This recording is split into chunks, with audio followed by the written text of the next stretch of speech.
This news update is brought to you by... Hi, I'm Red Plastic Bag. Anyone who knows me knows I don't like cold.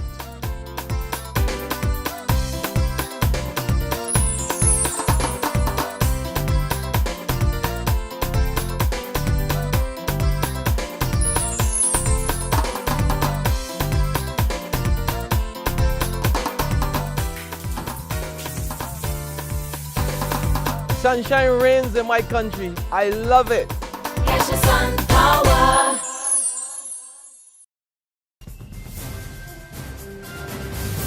This is the Noon Barbados Today update for Friday, March the 14th, 2014. I'm Emmanuel Joseph. A grim discovery this morning in Vaucluse, St. Thomas.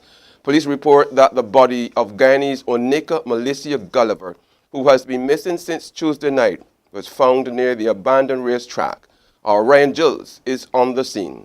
It was just after 7:15 this morning when lawmen converged on a cart road just off the abandoned Vaucluse racetrack in St. Thomas. The body was hidden in a bushy area, and we have other support services from the Canine unit, the detectives from the district and the Northern Division, and also uniformed personnel from the Northern Division. They are also here. Police Public Relations Officer Inspector David Welch, he would later confirm that a positive identification had been made of the partially decomposed body of Guyanese Onika Militia Gulliver. The 28-year-old had gone missing from her home at First Avenue Station Hill, St. Michael on Tuesday night just after 9 o'clock. The inspector told Barbados Today that they were getting some assistance with this ongoing investigation. We have also a suspect at this point in time in custody assisting with investigations. Ryan Gilles, Barbados Today. Don't sign acceptance letters. That's the advice from the National Union of Public Workers to the 370 workers employed in government's revenue collecting agencies, which are being merged into one single authority. NUPW General Secretary Dennis Clark, who met more than 200 of the workers at headquarters yesterday, says authorities must first meet with the union to resolve concerns, including those relating to salaries and secondment. And he says employees will need at least another month to study the proposed terms and conditions of employment with the new agency. You don't ram people into a situation that is dealing with their livelihood.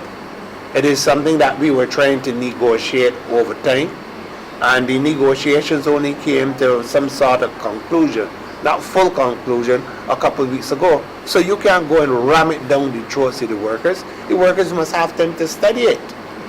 We are not interested in the legislation where the legislation can go back to Parliament, just as happened with Guyanese for hospital. Organizers of the Start Your Own Business in 100 Days initiative are reporting an overwhelming response. In fact, Kim Tudor, Chief Executive Officer of the National Initiative for Service Excellence, tells Barbados Today she had to limit the number of people registering for the challenge. She says the response suggests that many people want to start their own business.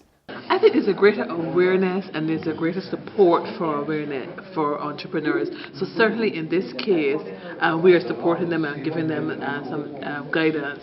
So I think that with that support, you'll see more persons come forward. A lady was just saying that she went on the computer every day for 2 weeks to sign up, and she was afraid. And then she finally said, what could go wrong? I'll sign up. The initiative is part of a wider program aimed at improving productivity and customer service, as well as supporting locally made products. There's regional and international news after this short break. Hi, I'm Red Plastic Bag. Anyone who knows me knows I don't like cold.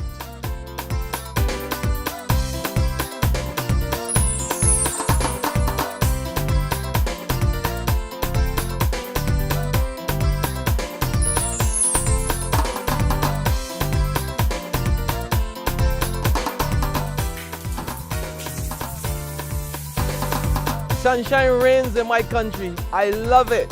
Get your sun power.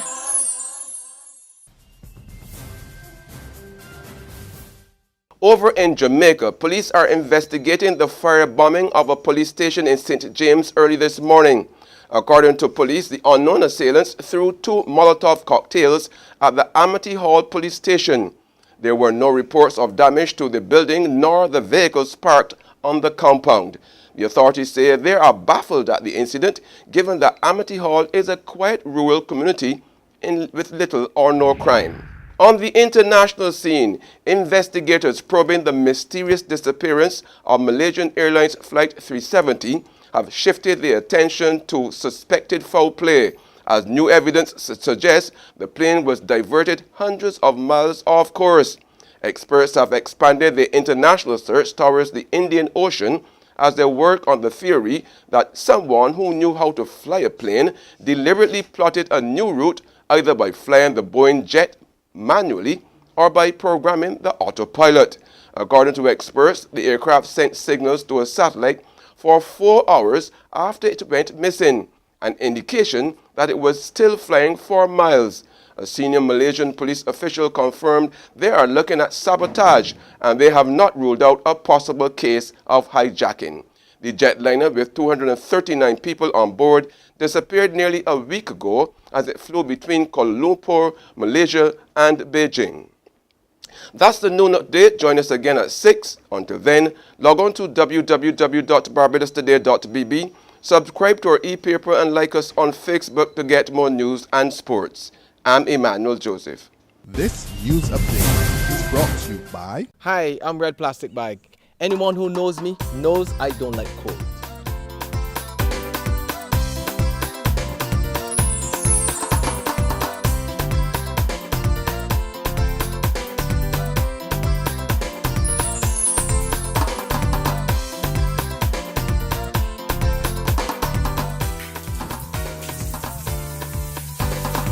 Sunshine reigns in my country. I love it. Catch the sun.